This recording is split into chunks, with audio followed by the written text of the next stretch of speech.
നമുക്കറിയാം, ജീവിതത്തിൽ ഒരു മംഗളകാര്യം നടക്കുമ്പോൾ, ഒരു വിജയമോ ഉയർച്ചയോ ഉണ്ടാകുമ്പോൾ നാം പാടാറുണ്ട്, നന്ദിയോടെ ഞാൻ സ്തുതി പാടിടും എൻ്റെ യേശുനാഥ, എനിക്കായി നീ ചെയ്ത ഓരോ നന്മയ്ക്കും ഇന്ന് നന്ദി ചൊല്ലുന്നു ഞാൻ.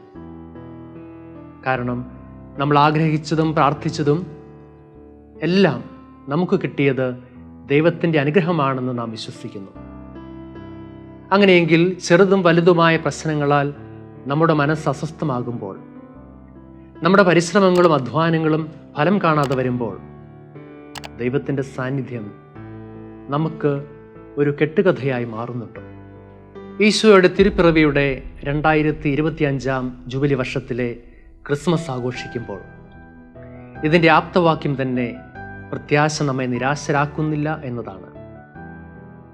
ഉണ്ണിക്ക് ജന്മം കൊടുക്കാനായി പല വാതിലുകളിൽ മുട്ടിയപ്പോഴും, എവിടെയും ഒരിടം കിട്ടാതെ വന്നപ്പോഴും, മറിയത്തിൻ്റെയും യൂസേപ്പിൻ്റെയും ചിന്ത ദൈവം നിങ്ങളെ കൈവിട്ടു എന്നായിരുന്നില്ല, മറിച്ച് ദൈവം കൂടെയുണ്ട് എന്ന വിശ്വാസമാണ് അവരെ നയിച്ചത്. നാം പ്രതീക്ഷിക്കാത്ത സമയങ്ങളിൽ, പ്രതീക്ഷിക്കാത്ത ഇടങ്ങളിൽ, പ്രതീക്ഷിക്കാത്ത വ്യക്തികളിലൂടെ പോലും ദൈവം ഇടപെടും എന്ന് ഉറപ്പാണ്.